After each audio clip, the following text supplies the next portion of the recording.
Hey everybody. It's such a silly way to start a live stream. Hey everybody. Um I am I'm sorry I'm running a little late today, but you know what? I always show up.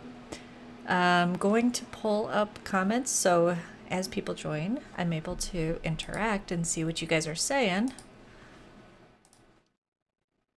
Um it's going to be a bit of a big episode here today, I won't lie. And I'm sorry I'm being late, and hopefully everyone catches this one. But we definitely could use the conversation here to help us make a big decision. Um, Alrighty, that's the right one there. Pulling up YouTube comments. So I'm live on YouTube and on Facebook. No matter where you make those comments, I will see them. Um, and that's that. There it is.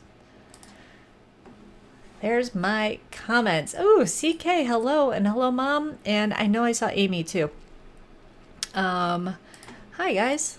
Make sure that these are working. Yes, it is the perfect episode to watch. CK, thank you so much for being here. So here's what's going on. Marcus is hooked. Decision, I'm in.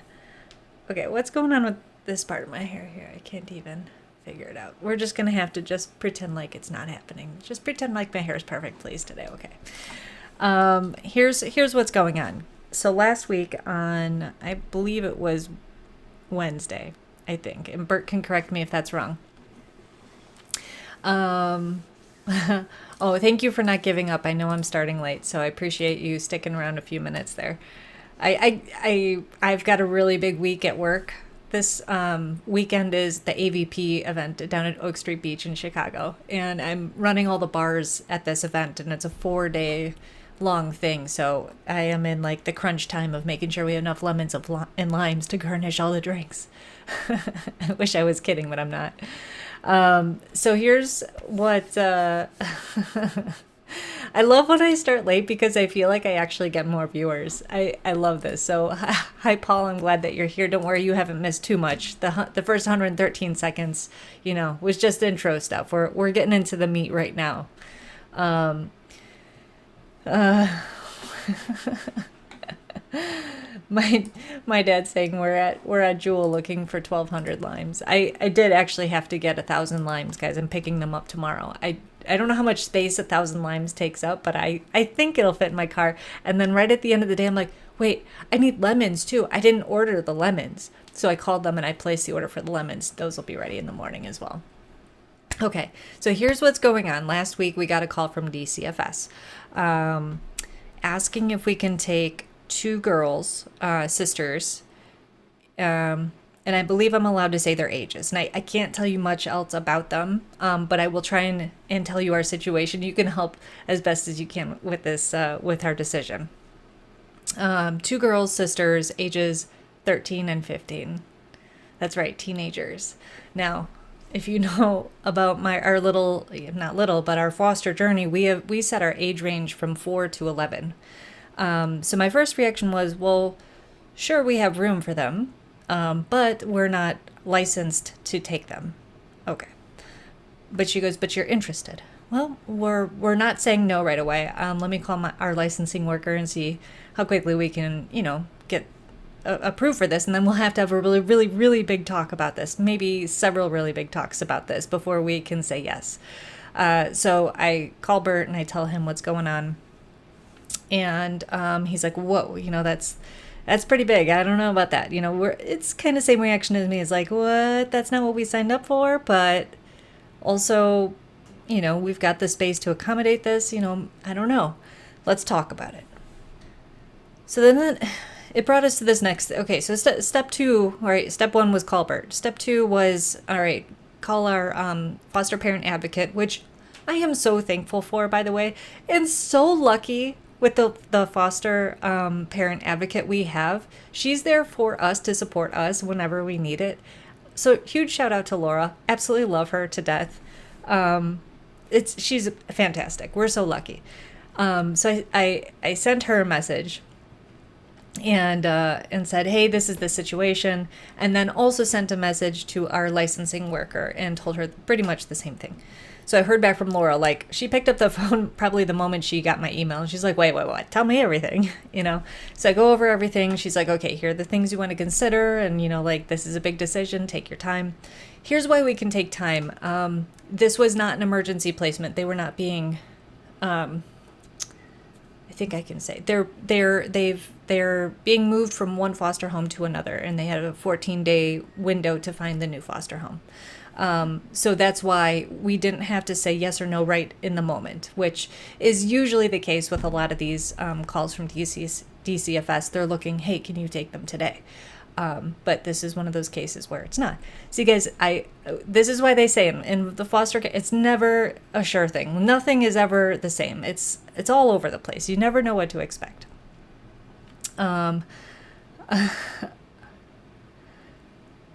So CK is asking, why did you put a cap on your age limit to begin with? This is an excellent question. It's because we did not feel like we would be up for the challenge of getting attached to a baby and then giving it back to a biological, their parents. We just felt like that amount of diaper changing and sleepless nights and everything, that investment into a baby to give it back was not something that we wanted to sign up for. And then same with even the toddlers. So we kind of wanted to get out of diaper range. Okay. Little selfish, but to be fair, we've never been parents changing diapers, right? So we felt, hey, they can at least, communicate communicate their needs a bit more than just, crying, and allow us to continue to both work, because both Bert and I both work. That's just, how our household is set up. And then we put the cap at 11. We probably could have gone to 12, but we wanted to stay out of the teenage years just because we felt like we might have more of, I guess, an impact on 4 to 11-year-olds than we would with teenagers. We kind of felt like if they're teenagers, I'm kind of, I'm based on how I was as a teenager, I was a handful, to put it nicely. My parents can put it into their own words in the chat if they want to. Please be nice. But I was, I was thinking, like, would I want to foster me? No, I wouldn't. I would not. And take me and then add, trauma and anger and all this other stuff on top of it. So that's why we had put this age range on it. Now, with that being said, yes, we are considering taking a 13 and 15-year-old who, yes, may be the handful that I was very fearful of taking in the first place. My dad is saying he can't use those words here. Yikes, Dad. Ouch. Oh my God. CK is saying, LOL, at a diaper range. My new favorite way to say no. I don't want to see or hold your kid. Yes, exactly. Now, don't get me wrong. I love other people's kids that are in diaper range. Like, that's adorable. Little ones, they can't say their words right. It's so cute. But, not when they're waking me up at 2 a.m. because, they need something. I don't know. Okay. Okay, so this is also a great question, and this will kind of continue the story here. So will you have them for a limited time or an unknown amount of time? So to be fair, I can't say too much about this other than it's more in the unknown. It's more in the long-term unknown. The potential is that they could stay with us until they are ready to move on into their adult lives. But we also thought, that our first placements were going to be with us for a couple weeks, and they were with us for 4 days. So you just never know. You never know, maybe next month, all of a sudden, they're ready to go home. But we have been prepped by the DCFS caseworker that this could potentially be a long-term placement. Not likely to be adoption, though. Though, again, you never know. So yes, that is a huge factor in why this is such a big decision, right? If this was going to be hey, this is a few months or 6 months, or we're working towards reunification in X amount of time, we kind of have that in our minds and be like, okay, can we take teenagers for that that much time? But this is more, could we make it work with these teenagers until they're 18 or 19 or even 21, because the foster system will cover them up to 21 years old. So that's a really freaking big decision for Bert and I to make, because we want to go into this saying, hey, we don't want to disrupt this. We want to give them a place that's stable, that they're here until they naturally need to move on. That's a commitment that Bert and I are making with our lives to these girls. Now, it's the foster system, which means, again, they can move on. And also, it is something, if it really wasn't working out, we could disrupt. Meaning we could, say, hey, this is not working out. This is either dangerous or not good for us or them or whatever it may be. And we can ask for them to be removed from our homes. But we don't want to do that, because we don't want to add to the trauma of them having to be, pushed out again. So we are making this decision wholeheartedly, with the intention of keeping them for a long period of time. Okay. Here, let me take a look at the comments here. Paul's saying, I feel like when you're open and willing to be fosters, you can be as selfish as you want on what you feel would be best for you. Thank you for saying that, Paul. And I do, that's not lost on us. It is absolutely, you're absolutely right. But I'll get into kind of the pros and cons of why we're considering going outside of our preferred age range in just a moment. And CK saying, I remember me at 13, 15. That makes total sense. Yeah. And nope, I don't want the possibility of doing it's business while I'm holding it. She's talking about kids. Remember, you guys, I had to be very careful not to call babies it's. But doing the business while I'm holding the baby, and more importantly, the potential of me having to clean up the diaper range. Yes. CK, so cutting those diapers completely out. We're jumping way ahead. Hopefully these teenagers are well out of diaper range, which is a pro. Let's mark that as the pro number one. We don't need to switch their diapers. Pro number two is, as far as we know, these girls are healthy and have no major medical needs that we need to worry about. I believe that's okay to say, and I really hope I'm not. I hope I'm not breaking any boundaries. I'm going to be very careful, because we're really not supposed to we're not supposed to talk a lot about them. Anything revealing or about them, but I'm going to talk as if someday they may see this, and they probably won't, but if they do, then they won't be like, I can't believe you said that about me or us. So there's a few other challenges. Well, let me continue the story of how, so we heard back from our licensing worker, saying, yes, you know what, I'll come by today. You guys are actually in my neighborhood and I'll stop by.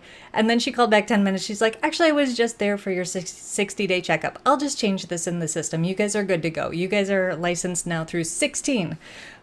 Great. So now we're in the system when we could get calls for, other foster kids, up to age 16. So we're licensed now. Okay. Check that box. I called the DCFS agent back and I said, hey, look, just want to let you know we are officially licensed. And she said, great. Okay. Do you want them? And we're like, well, kid, would it be okay if we meet them first? Make sure it's a right fit for us and them. Maybe they don't like us. Maybe, maybe they have an idea of who they want to be with, and I know that you don't have a lot of options. We're not interviewing here, for trying to, I don't know, get the job as their foster parents, but let's also see if we feel something, a spark, or or even the opposite, oh, no, we politely decline. Thank you. So she was a little unsure about that. I guess it wasn't something she'd done before, but she, I saw Kelly's comment, hit that like button, y'all. Thanks, Kelly. she said, let me check with my supervisor and I'll get back to you. So the next day I reached out again, said, hey, how about that call? And she said, yes, how about today at 4? I'm like, oh, okay, sure. This is all moving very at a weird pace. So she went ahead, set up that Zoom, and Bert jumped on from home and I jumped on from work because Bert works from home. And we met the girls on Zoom. And it was freaking awkward, right? We were nervous. They were nervous. And it was kind of like, what do you ask and how much time do we have? So we started with some some softballs, what do you like? What are your interests? Trying to match up, are they going to get along with our very active lifestyle? We like playing sports. We like going hiking. We like going biking. We're social. We love playing games. And while they didn't particularly, perfectly align with that, they certainly have interests in wanting to do athletics, and they like going outside. They like riding bikes. But there wasn't that instant oh yeah, we play soccer too, which I was, secretly hoping for, but man, wouldn't that be a dream? So we started there. I asked them some tougher questions too, what do you do when you get sad and angry? Sad or angry? I wanted to see, do they have an awareness of how they behave when they have these, tough emotions?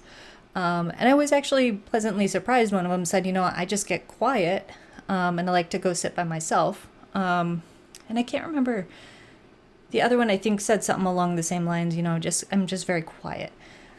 Now, I think that's kind of a natural reaction. I don't know if I would expect them to be I scream or I break things, because I'm not sure that I would admit that either, but I feel I don't know. Asking the question might have said more about us than it did about their answers. You know what I'm saying? I was hoping to give them the impression hey, this is a home where we talk about feelings, that we are supportive, that we don't ignore the things that are hard.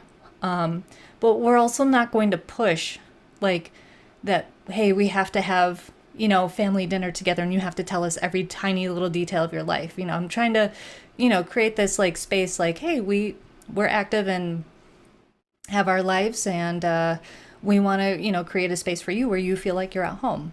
So yeah. I've got a lot of comments coming in here. I'm going to check here and then we'll get back to some of the story here. Oh boy. Okay, so here's a con. Yeah, no diapers, but monthly hormones. Yikes.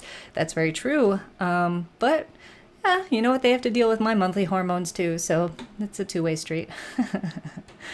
CK, another great question here. So will you miss not being able to have other fosters, or would you be able to help other fosters? So our house is set up potentially for 3.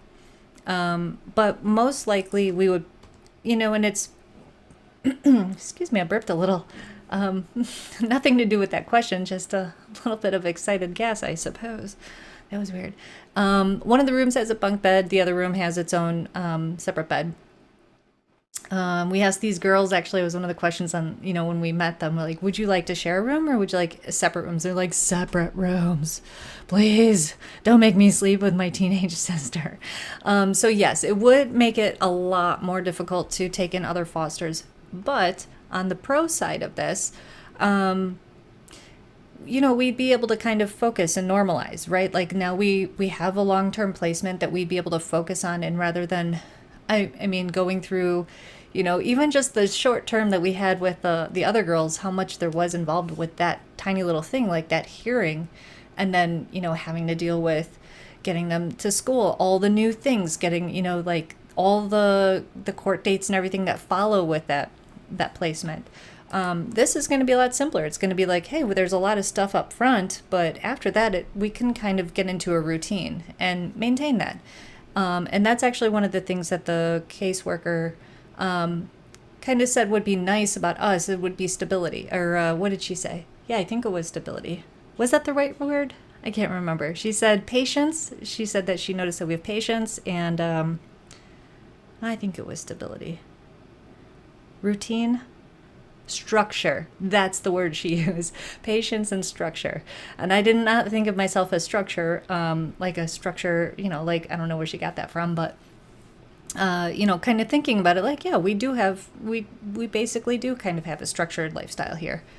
Anyway, so no, we probably wouldn't be able to take more fosters if we do this. However, we never know, right? Maybe we move, we get a bigger house. Maybe, we turn the studio into another room and move the studio into somewhere else. Who knows? But right now the plan is, just focus on this, and we're never going to shut all the doors. Okay. Marcus is saying, if this happens, we need to make fake names for them. Yes, we'll definitely have to give them code names. And hi, Callie. Thanks so much for reminding everyone to like the video, whether you're on YouTube or Facebook. And guys, I don't know if you've noticed, but I am now up to, it's like 880 subscribers. I'm getting so close to that 1,000 milestone. Can't wait. So if you haven't subscribed, please, I would really appreciate it if you did. Okay. Okay, another fantastic question. CK, you are crushing it today with these questions. Do they require a sitter if you and Bert go out? I know at that age I didn't need a sitter. Just didn't know what the foster rules are in regards to that. I was actually thinking about this today because in particular later this month, in September, we will actually be going to an out-of-town wedding where we're going to spend a couple nights away from home. And I was like, ooh, what do we do in that situation? So that's a great question that I would like the answer to as well. I suspect that we would probably get, I don't know, someone to, kind of house sit, stay with them while we're gone. It's probably too short of notice to, let them stay home alone. I think that there's a balance that we need to find where we don't want to make them feel like they're being babysit. We want to show them that we trust them, right? They have trust until there's a reason not to trust them. I think is, well, not 100%, but that's what we want to start with. But I do think that maybe having someone here that can continue what the boundaries are, like, hey, try to be home by 10. I don't know. This is going to be a learning opportunity for everybody involved here. Them, us, you guys. It's going to be interesting. But I think, long answer short, I think we're probably going to need some help while we're out of town. But I think for short amounts of time, that's one of the pros is that they're old enough where we don't have to be home all the time like we would if they were 8 and 9 years old, So there's going to be, I don't know. I think that there's going to be a honeymoon phase where they're well behaved. I think that this is normal in foster from all the stories I've heard and read and everything. I don't know how long that lasts, and I think that a lot of this has to do with how we, show them that we trust them. We set those boundaries. After not forcing rules on them right out of the gate. You know what I mean? So there's going to be a balance. We're going to make mistakes. But we're gonna talk about them too, and we're gonna get there. We're gonna get there. Okay. Whoa. All right. Pause. This isn't right. Could we just put this on our profile, please? New rule: we only adopt soccer kids. Thanks. Okay. Bye. Hi, Love Audio Production. Thanks for saying hi and stopping by. Appreciate it. Okay. Yeah. And kind of going back to their interests. Yeah, absolutely. I think that I don't know. I have no idea how many opportunities they've had to try these different things. Soccer, basketball, tennis, cheerleading, all the things, to find out what it is they enjoy doing. Did they miss that part? Did they do that part? Do they do they want to try dance? I don't know. But I'm all for it. Let's sign them up. Let's get them somewhere where, it's going to be starting at a new school. They're not going to have any friends. It's going to be super intimidating. Plus they're with a new family. All they have is each other, and they're going to be at separate schools. We need to help them as best as we can. Try to, encourage some new friendships, a mentor, something, Yeah. Okay. I just dang, the gang's all here. Hell yeah. This is what happens when I start late. I love it. Okay. And yeah. So the great question, sitting alone could be challenging. Did they seem withdrawn? When we met them for Zoom, which was only 20 to 30 minutes tops, we did not get a lot of time.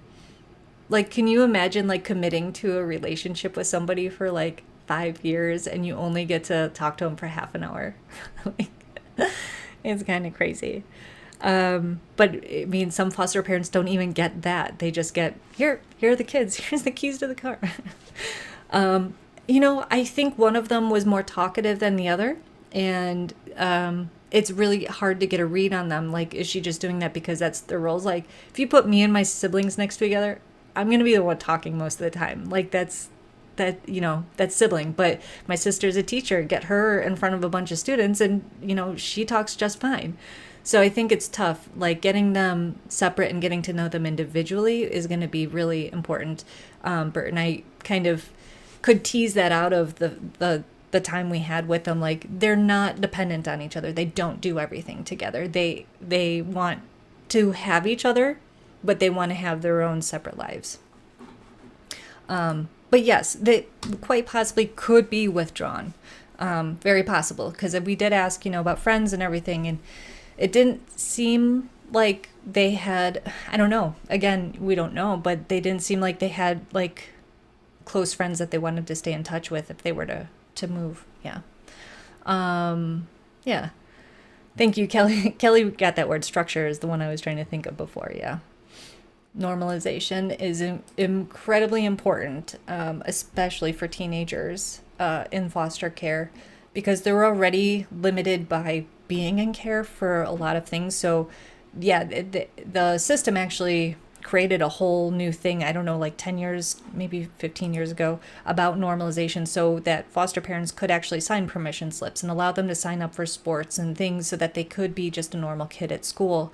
Where before, the guardians, which are technically the state, have to sign off on those permission slips. And that's what caused foster kids to be kind of like left behind. Like, they can't go on field trips. They can't join those activities.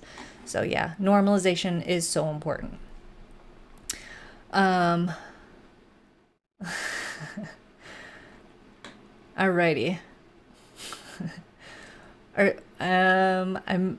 You guys are having some conversation in the chat, so I'm sorting through these. It's almost like one of those days, guys. I could use a moderator. I don't know.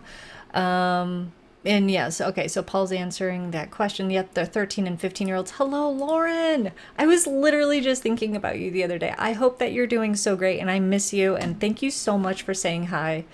Oh, Kelly. Damn, Lynn, I want you to be my mom.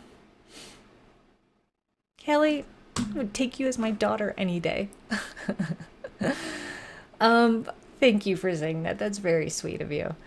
Okay, CK, another home run of a question here. What's the driving age in Chicago? Maybe you get to teach them how to drive.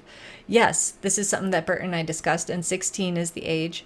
However, in the city, it's different than the suburbs. In the suburbs, basically when you turn 16, you're either taking driver's ed, or when you're 15, you're taking driver's ed at school, or you're signing up for private lessons. If you don't get the lottery draw for the school lessons that are free, you pay the whatever it is, $200 and take the private lessons, because you got to have that license when you're 16 in the suburbs.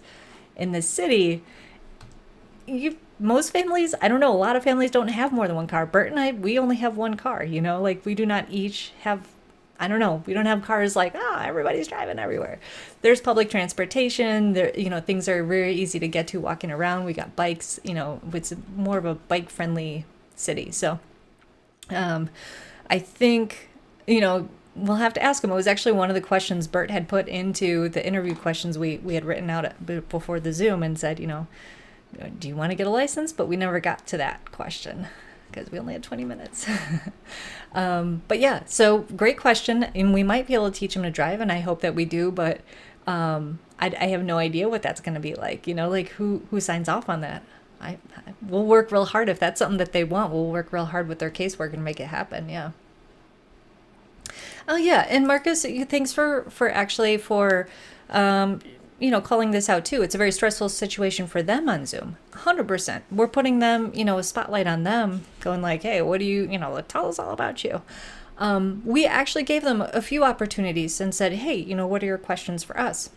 Which was a very fascinating thing to see, what do they want to know first? And first thing is where do you live? And we said Chicago, and the girls both went, oh.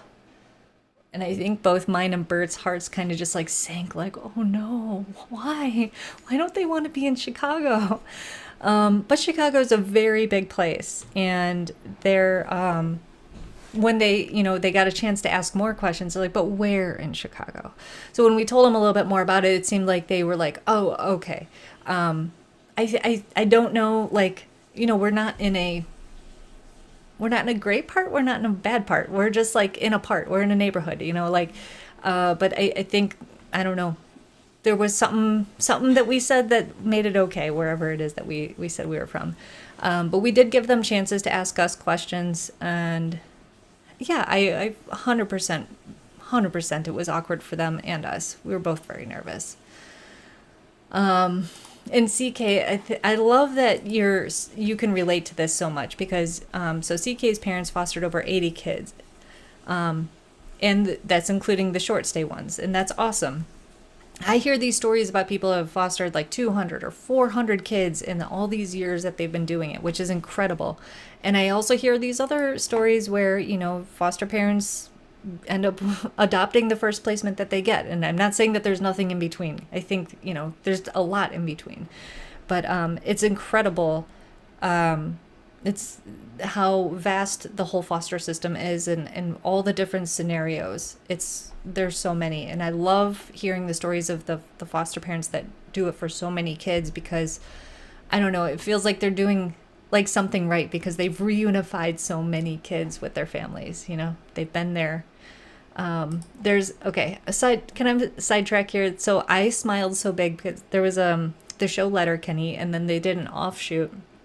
Shorzy is one of the characters, and Shorzy in Letterkenny, he's like got a real dirty mouth, and he says like these horrible things about everyone,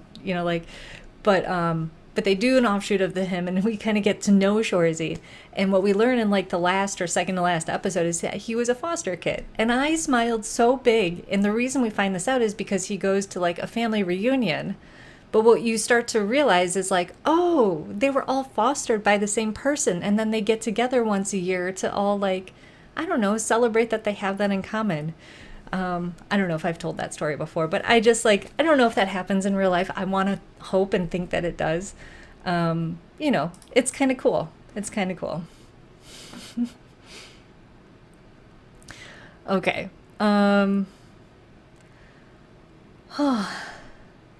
Yeah, we had driver's ed in school in the suburbs. Yeah. Okay, this is a great question from Paul Burke. Okay, what's the age you can work? I'm guessing 15 might be too young, but 16? So this is an awesome question. Now, I was working very young. I say that in a way like my parents put me into youth labor, child labor and stuff like that. But it's not like that. But I think legally to get a job, I believe you can do it as 15 or 16. I think, good jobs that they could do as, 13, 14-year-olds, next summer, obviously they're going to go to school and they don't have time for jobs now, but, seasonal things like shoveling, washing cars, babysitting, and then in the summer, maybe working at the park district, as a camp counselor or, whatever it may be. But yeah, absolutely. I'm going to encourage them to take on things like that, to earn money, to get responsibility and stuff. So that's something I hope. I don't think that there's any rules against that. I think that that's something important. I think both Bert and I know I started working young. Bert's like, oh no, I was a professional soccer player when I was like 15, so I couldn't have a job. I don't know, that's not what Bert sounds like, but in my head, But great question. Well, 1 point for Paul, but nothing compared to CK's 8 great questions. But she's encouraging him anyway. Oh my God, you guys are so funny. Yeah, Callie, 100%. Can you imagine being interviewed as a teenager on Zoom for only 20 minutes with your potential future parents? That's so intimidating. Yeah, yeah. I get it. I get it. And I felt like I don't know. Like even now thinking back on it, I'm like, like I just want to know what they said about. Like, oh, I wonder what they thought of me. And we asked the caseworker on Friday, and she's like, I'll be back in on Monday. I'll tell you then. I'm like, I have to wait all weekend to find out what they said about us. So I followed up today, and I said, what did the girls say? What did they think? And they're like, well, they're both nervous and excited. I'm like, is that it? That's all you got? Nervous and excited? I'm like, what? And she said, excited that they have the potential to stay together. And I was like, oh my God, she's playing on my heartstrings because we can keep them together. And if we don't, then they might get split up. Oh my God. And then I'm like, well, what are they nervous about? Are they nervous about coming to Chicago? And she said, no, they're mostly just nervous about starting at a new school. And I'm like, oh, well, yeah, that's normal. That's teenage stuff. I'm like, is there any chance they can stay at their same school? And it would, no, because the thing is you have to find, a foster home to be able to take two in the same school district. Like it's not easy to find openings, let alone, for two girls at the same place, but in the same district, it's not going to happen. So I had to like kind of let that go and be like, yes, we're accepting that they need to start a new school and we will work with them on how challenging this is. Yeah. Yeah, Kelly. So yeah, they also asked if we have any pets. They asked if we have any kids. We said we don't have kids. We did ask them like, how do you feel about little kids? Because a lot of our friends have little kids, and they said it's fine, it's cool. They didn't have like, I don't know. They didn't go into a lot of detail about it, but that we told them we have two cats, and we asked if they're allergic, and they said we like cats. And we're like, good, that's good, because we have two. Yeah. Okay. Aw. CK, I have one foster sister. I grew up calling her my sister, but I didn't realize until I was older she was a foster. I was about 4 when my parents stopped fostering. Yeah. It's, I really do. There's a couple ways to foster, right? The most important thing is to create a safe environment where they have shelter, food, and all their needs are met, right? I think it's next level to really try to be family. And in my mind, I want to try to be family. However, I have to be careful because I might be wanting that, but might not be what ever happens. And it might not be because of me lack of trying, but because that's just, they've been through this so many times, they're never going to make themselves available or want to connect like that. And so I just have to be ready for both scenarios, ready? Right? Like house, food, clothing, structure. And then, if there's room for the other part, the closeness and the connection and everything like that, yes. And we'll, no matter what, even whichever one of those it is, we'll always do the best things for them. Make sure that, if they need, that they have their health, the doctor's visits, all the other visits, all the things that we need to do with DCFS and connection with their biological family and everything like that. That's always going to be there. The school visits, getting involved in making sure that, we go to the parent-teacher conferences and everything. We're going to do that no matter which side of, that connection line we're on. So I have hopes that they feel like someday they can call me mom, but if they could just call me Lynn every day, that's okay too.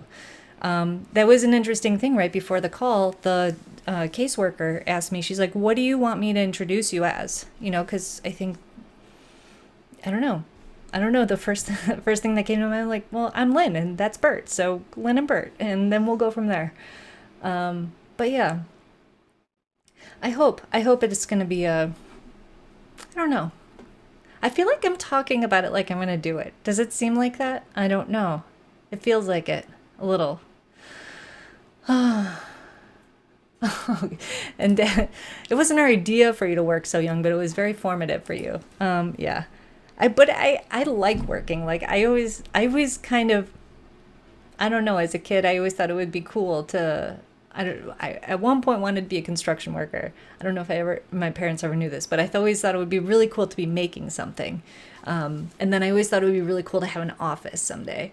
I don't know. I think, and there was a part of me that like I used to make my like bracelets, a string and beads and stuff, and sell them. And there was something really exciting about making something and then earning money for it. I don't know. There was something exciting about that for me and saving it up and having the freedom to spend that on whatever I wanted. So maybe I can pass that along. We'll see. Oh, okay. This is good to know. I will have to look into what the rules are about working in Chicago. So I'll check that out. Thanks for pointing that out. Things might have changed, since since I was a youth in labor. That sounded weird. Uh, what am I trying to say?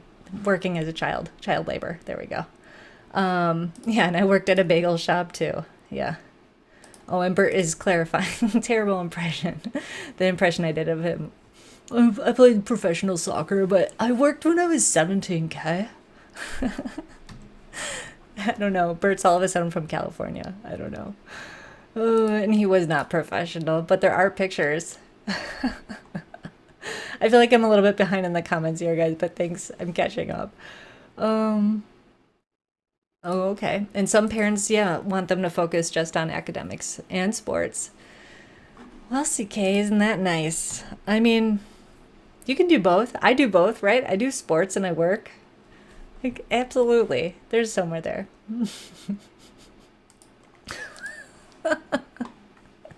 He'll make dinner for me. It'll be fine. He's fine. Uh, yeah. This is an interesting comment. Yeah. The family connection may not happen, but deep down, connecting is a basic human instinct. And I agree with that. I think um, sometimes you don't realize you connected with someone till after it's gone, right? Like, or even until, I don't know, like there's not a point of realization sometimes, but you have a connection with people. It is connecting, human connection is a very fascinating. It's very fascinating. Um, and, and I'm okay with that. Okay. Okay. So CK's asking, what do they have in who fosters them? Are there other foster parents you're competing with? Okay, so as far as I know, there are not other people that are considering taking the girls in together. I kind of tried to get that answer out of her today, but it sounds like there might be other placement options if they get split up. And we have to make this decision based on what we feel is best for us too. I'm thinking about them like wanting to keep them together, and I'm reminded, not only by Bert but a few other people, that we have to do this what's right for us. If the age isn't right, if the time's not right, they will be fine. They will get placed somewhere, and they will. That is not our problem. It sounds horrible to say, but I think that there are, I've kind of been talking about these pros and cons, but I think that there's a lot of, and I don't know, like I hate that I'm doing pros and cons about this, but you kind of have to when there's a big decision to be made. But there are a lot of pros about taking teenagers, with the fact that they can stay home, by themselves, and that they can cook their own food, and all those kind of like, you can do more advanced activities with them, like I like crafting, and if I can get them to agree to craft with me, we can do more advanced crafts than just, like coloring in a coloring book, which is kind of exciting. Like I can think of so many activities to do with older kids, not saying I couldn't do it with younger kids, other activities, but more advanced activities sounds more fun to me. Oh no, Bert, I'm sorry. Make me dinner, please. Um, and, so my nephew's been calling his dad Paul Paul instead of Dad. That's adorable. Yeah, see? You don't have to be called Mom and Dad. I could be Lynn. Or as the last foster kids called me, Bangs. Or Jojo. I don't know where Jojo came from, yeah. Yeah, and Kelly is saying, it sounds like you're going to do it. And Bert's saying, yeah, you're talking like we already have them. Please, please call me your majesty. Wouldn't that be a funny first impression? They walk in and be like, what's going on here? And be like, please, kneel, kiss my hand. I prefer to be called your majesty. What a, oh my God. Would they go running or what? Oh my God. But then, like if they stuck around, they'd realize, wow, that was freaking hilarious, like in hindsight. But probably not the way I'm actually going to start it off. Or supreme ruler. Oh boy. Okay. Oh my God, please, yes. Bert, can you just make some avocado toast? Okay, thanks. And maybe some shrimp tacos. They're the best ones. Second to LA.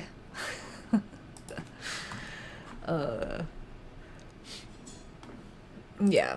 And here's the cool thing.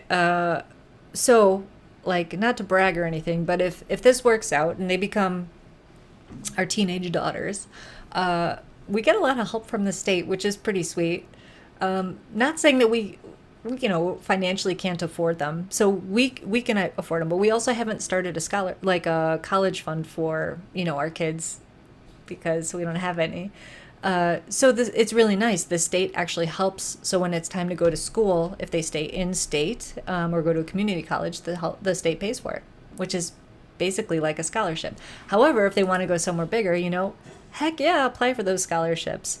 And I'm all about that, and I think Bert is too. We can work on something for sure. It is not too late, that's for sure. Yeah, it sounds like you want to say yes. Marcus is saying that too. CK, fine, I won't invite you over for crafting nights. Oh my God. Queen Mother, thanks, Amy. Amy, yeah. I am your Queen Mother, please. Be seated. Thank you. They could be duchesses, yeah, exactly. So there's that. Exactly. If I'm the queen, what's that make them? Absolutely some form of royalty. Thanks. I think I only know how to do one impression, and that's people from LA. LA guys. All right, let's shred some gnaw. I lost it. I'm just gonna stop now. I ruined it. Okay. Raising teenagers, that gets reversed. You'll be treating them like queens. Oh, your wish is our command. Yeah. Okay. Okay, so if it doesn't work out, are you or they allowed to request not to be adopted anymore? I do mean fostered. I don't know how to phrase that. Okay, she's saying. So I think this kind of that's one of the big unknowns with this, right? You don't know where it will lead. When I asked about adoption to the caseworker, she said, likely not. But that could just be an age thing. It could be like, do you really need to go through all the steps to make them officially your daughters? Which adoption can take a year. I don't know. It seems like it can take several months to a year, maybe even longer, depending on, the parents have to terminate their rights. Everyone else has to be asked, do you want these girls? It's a lengthy process to go from foster to adoption. From what I understand, not personal experience. And, but I think I understand your question, but I'm just going to clarify this here. So I think that's why she said it's likely not going to be an adoption, is because by the time you get through all those steps, they're almost going to be old enough to be on their own anyway. But she also explained that at where my life foster advocate said between 18 and 21, they can move into kind of like a group foster home where they have their own individual living space, but they're also still supported by the system. And I'm not entirely sure exactly how that looks or what that's like. So if we still wanted, if they wanted to move out from us, they could move into something like that at 18 and still be quite supported. Now, if this doesn't work out and, we said, look, these girls are, they're damaging our house, they're hurting our cats, they're hurting us, this is whatever the reason may be. we would give our notice and they would be removed, and then we would have to decide, do we want to sign up for this again? And we can always just continue to say no or take us out of the system.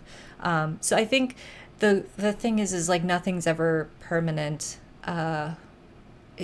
when you're fostering. Like you have to really be ready to roll with all the punches. Ugh, that seems so cliche. Okay. But yeah, okay, so Kelly, I think I nailed your question. Okay, CK, got another one here. If you're leaning more towards a yes, will you get an opportunity to have another Zoom call to get a better feel? It doesn't seem like it. In fact, when I said, hey, look, you called us on, Wednesday last week, so that would give us until Wednesday of next week, which would be 14 days. She said, well, I didn't exactly call you on day one of my calls. We would need you to take them by this week on Friday. And I said, well, I'm kind of busy, so we would have to wait till Monday. And she's like, we can make that work.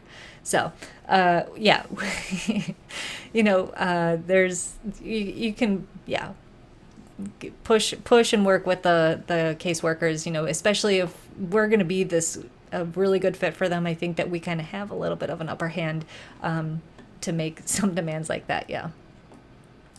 Another great question, this one coming from my mom, the queen herself. Can the fosters request a different placement? Now this is, okay, so awesome question.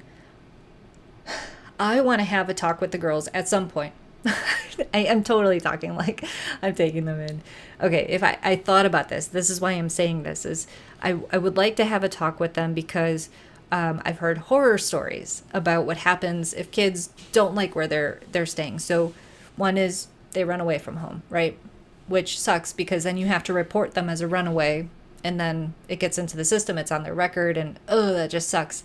And it doesn't look great on you, though they don't usually blame the foster parents, but then there's questions and then the kids go, oh, well, all they have to say is something like, well, my foster dad touched me, or my foster mom hit me, or they're not feeding me, or they did this or that. And if they start to have these like accusations that we mistreated them because they're not happy there, or because they are trying to defend, their actions of running away or how they behaved or something like that, that's where it gets really risky for us. It gets risky for foster parents. And that's why it's really important for us to document everything, have good relationships with their support system, right? So that their caseworker knows us. I feel so bad for these foster parents that have bad relationships with caseworkers. I am so thankful for, and I know I say this all the time, for our licensing worker and our foster parent advocate. Like, we're so lucky to have them because any questions I have, they're very responsive. So I hope to make sure that we can avoid that situation and say, hey, look, if there's ever a time you don't want to be here anymore, talk to us. And we're not going to take it bad. We're going to try and help you find a new place. And I don't know if that's how it works, but I would much rather them say, hey, look, it sucks living here. You guys are not cool. You guys listen to emo music. We like R&B, or I don't know if anyone still listens to R&B. We like country music, and you guys refuse to play country music, so we are out. I don't think that's how it would go down, but you get the gist of it. Like, I hope that we can have, we can kind of pick up on the signs that they're not liking being here, and that they want out, and somehow we can, work with them to help them get where they need to be. Yeah. Callie, I don't think so. Have you read Bud Not Buddy? No, Bud Not Buddy. Hey, bud, I'm not your bud. I'm trying to find, I'm looking around like a crazy person. I'm trying to write this down because I have a list where every time people recommend like something to read, I'll always write it down. I've got a list going, but I cleaned my office and I don't know where my list is. But anyway, tell me about it sometime. Paper. Read. Bud. Not Buddy. I'm not your buddy, pal. I'm not your pal, friend. Okay. Anyways, no, I haven't, but I will look into it. Thank you. Thank you guys for that 5-minute little segue there. Not segue, but interruption. Hey, John. How's it going? It's so great to see your name. Thanks. Thanks so much. Yeah, feel free to watch the replay. It's been an interesting one. Um, I don't think this will happen, but they might like living with you so much they never move out. Yikes! How many 20 somethings are still living with their parents? This is actually a very good point. Uh, yeah, nope. We're really gonna encourage them to go to a school. I can't say that now. I say that now, but who knows? Who knows? Absolutely. Who knows? How do you document? Like journaling? Do you and Bert provide separate input to see the stories match in the event there is an investigation? This is a great, very good question. So Bert and I talked about clearing out our filing cabinet, making it. If the girls ever watch this, now they're gonna know where all we keep all their stuff. Anyway, but we want to have like everything super organized so that yes, we have notes. We've got every single appointment or receipt or whatever it is that has to do with them, that it's organized. But Bert and I actually talked about starting a like kind of a shared Google document where we can both, kind of keep track of this stuff and always have access to it in real time. So there's not like, a saved document somewhere that's updated somewhere else and blah, blah, blah. So yeah, thank you, Google, for helping us, co-parent on things like this, difficult things like this. So I think we'll definitely, as we've never been in this situation before, so that will be something that we work out as we start going through. But an excellent question to help us think about how we're going to do it. Another great question, CK. What is that, like 500 today? Okay, just kidding. You're doing awesome. Yeah, and Marcus is saying, guess we need to tune in next week to see what happened. And maybe this is a great way to sign off because I've been chatting. Probably this is my longest episode in a very long time. Yeah, I've been chatting for almost an hour here. So I guess let's use that as a segue to kind of wrap this up. Give me your final thoughts. Like, what do you think? Is this, should we do it? Yes, absolutely, CK. You have helped me and Bert. Always. Just by us doing this every Monday helps me and Bert.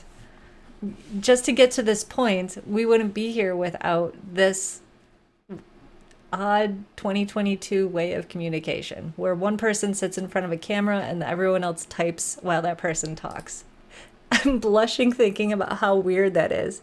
Sometimes when they make fun of, okay, and I'm really sorry because I know there's a lot of live streamers watching too, but sometimes when they make fun of live streamers on like in TV shows and stuff, like I totally feel so embarrassed. And then Bert's like, never stop.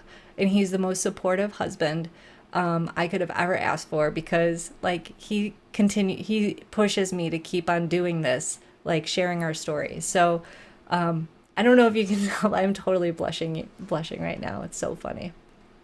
And Bert's like, someone tell us what to do. Please, we can't make up this decision on our own. Oh my God. Marcus is saying, you are ready. Just listen to your heart. John, you're so sweet. We love you, Lynn and Bert. Aw. Aw. And CK saying, I think you already know the answer and the stream just helped confirm your thinking and feeling. And Kelly's like, dude, so true about the live streaming. It's so funny. Oh my God. But I love it. And I'm so thankful I found this community and I fell into this whole thing. Blushing Bangs. There's my new nickname. Dad's saying, just do it. Just do it.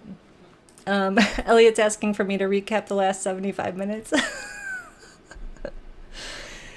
Elliot, we're trying to decide whether or not to take 2 teenage girls into our home indefinitely. Did I do it? Did I hit it? Did I break it? I think that's it. Oh my God. That's a good new channel name, Blushing Bangs. Oh my God, that's not bad. It's not bad at all. I like it. You got this, Bangs, says Marcus. Awesome. All right, guys. Well, probably by next Monday, we'll have a very big update. It is Labor Day here in the United States. I don't know if it's Labor Day in the rest of the world because I'm just, I guess, not that culturally advanced. But yes, we will have, I promise to go live next Monday no matter what. And I shouldn't say no matter what, because if we're moving two girls in that day, it might be a little tough to take a break to do this, but I promise somehow I will do it. Because I can even always do it from my mobile too. Oh my God, you guys are so funny. Elliot's like, cool, do it. Thought this was gonna be hard. Okay, bud, yeah. Okay, you're gonna just take two teenagers into your house? Okay. Um, okay, Kelly's confirming that Labor Day is only in the US. Okay, so good to know. You guys are so funny with the Bangs comments right now. Um, we'll have an update next Monday. Wish us luck. I think you guys have definitely helped us make the decision. And please, if we decide not to do it or if it doesn't work out, I hope that you're not super disappointed. But we'll work through it together next Monday. All right.